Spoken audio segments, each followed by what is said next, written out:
can dress this up however they want, but under it, it is a black skeleton of pure evil.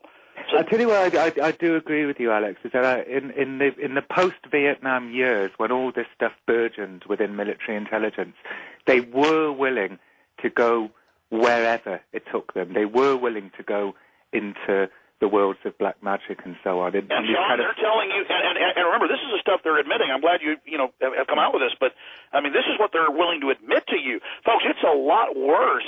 Then, look, I can only talk about what I can prove. Believe me, folks, it is a lot worse than you're even hearing here tonight. I mean, the occult influences in our society, the dark occult influences, are wide-reaching, and I hope people, again, will get the truth, will learn the truth about this New World Order.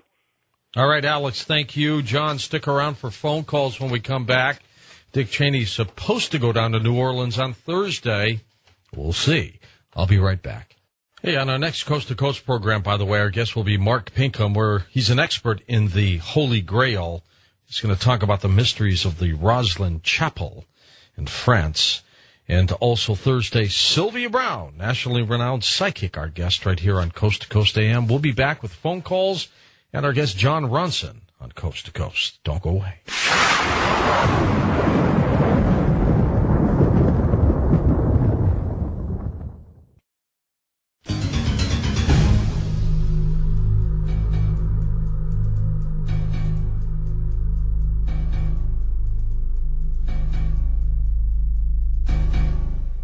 And welcome back with our guest, Jon Ronson, your phone calls as well. John, do you gather much support when you tell people about some of these things that you've worked on, your theories? Because, I know your television program was well received.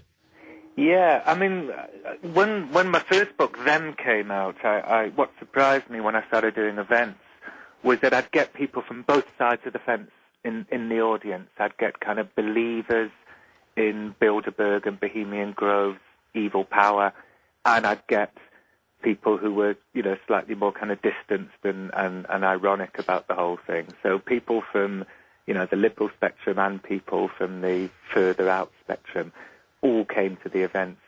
And there wasn't any hostility there. I thought that was kind of nice, that the book appealed to people on both sides of the fence. And the same has happened with the Men Who Stare at Goats, actually, is that I'll get people who believe, like Alex, that it's all connected and that the symbolism proves it and so on. And then I get other people, who think, like I do, that, yes, they journey to the dark side. I mean, there's no question about that. Yes, it's kind of nuts, but no, it isn't evidence of this kind of steely, Machiavellian conspiracy. So again, the book appeals to people on both sides of the fence. Okay, let's go to the phones. We'll pick it up by going to our international line first of all. Where are you calling from? Hello, this is Yanni calling from Tel Aviv. Hi, Yanni. How are you? Very good, thank you, and good morning. I would like to say, if possible, George, and speaking really mostly to John, that John seems to make a good deal of sense because he seems to be dealing with the issue from Bohemian Grove to the dark side to various elements in this matter. He seems to be dealing with it in a balanced way. The only place I think I take issue with a little bit was with Alex earlier being a little bit over the top as, say, and I'm not necessarily a Clinton fan or not, I think he's an okay guy, but I don't believe in any way that he, maybe other people in the government, I don't know, have, but I don't think people like a Bill Clinton or such are looking down on us as cattle and doing evil tricks and spinning evil webs so that the masses come under their spell and this kind of thing. That, I think, sells well for somebody like Alex who may believe in this very much and buys into it himself, like many others do.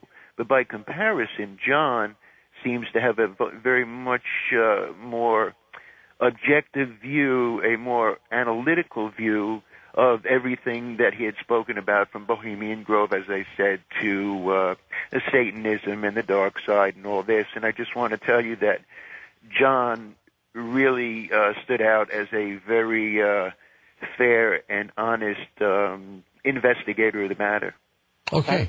Thanks for your comments. Go ahead. And also, can I add kind of humanist? I don't go in when I'm dealing with military intelligence officials who have journeyed to these places. I don't treat them as demons in the same way that I didn't treat the Klan as demons. I try and treat people as human beings, and I try and both understand and empathize with them on a human level.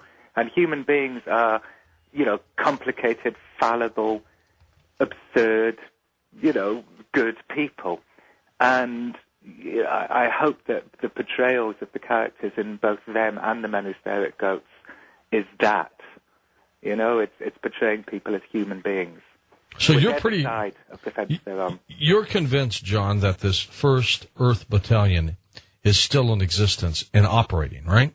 Yeah, I believe that over the decades it twists and turns, and I think some of the people who implement some of the ideas contained in the First Earth Battalion manual probably don't even know, that it comes from this place, this kind of fantastic place. I think the ideas contained within Jim's manual have assimilated their way into the U.S. military in so kind of subtle a way that some of the people in Iraq and Guantanamo who are trying these things out don't even know about its provenance. They don't even know where it came from. But for instance, the blasting of Barney, the purple dinosaur, which I know I keep going back to. I'll tell you what I am a conspiracy theorist about, by the way, is why they chose Barney. The Barney story broke because a Newsweek journalist called Adam Piori was told by a PSYOP soldier called Mark Hadsell, I think, to go over to the shipping containers at the back of this disused railway station in Al-Qaim on the Syrian border. And he went back there and he saw that these clerics had been herded into one of these shipping containers and was being blasted with music and a strobe light, like some vicious disco, until a PSYOP soldier told him to go away. And so Newsweek asked him to compile a playlist of songs that were used to blast at prisoners, and one of the songs was Barney the Purple Dinosaur. And I can't help thinking that the reason why they told Adam about Barney was because it sounds funny.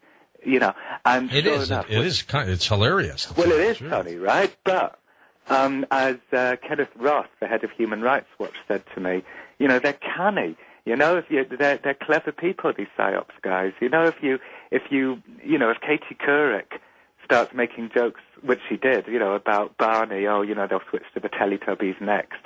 It kind of makes torture funny. And as I write in The Men Who Stare at Goats, I was sent a photograph of a guy inside one of these shipping containers where Barney was blasted out. This young, looks about 17 kid. And as I write in The Men Who Stare at Goats, in these photographs, he's screaming so hard it almost looks as if he's laughing. So I think it was a clever PSYOP device to disseminate this funny torture story, because as Eric Olson, the son of Frank Olson, who was killed in an MK-Ultra experiment, said to me once, who wants to replace the story that's fun with the story that's not fun?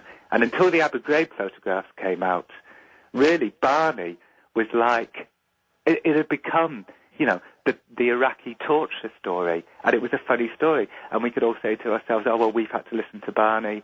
It's not that bad. So, so that's one occasion where I think, the wall was pulled over our eyes. Absolutely. Absolutely. Wildcard line, you're on the air with us. Where are you calling from? Yes, AJ from Los Angeles. Hi, AJ, go ahead. Hi, you have a great show. Yes, I'd like to ask your guest, had he ever heard about a time, or was it a Newsweek reporter who allegedly asked the president, by the way, the reporter was supposedly a born-again Christian, asked the president if he renounced as Satan and did not get an answer. And so the same reporter asked the question again.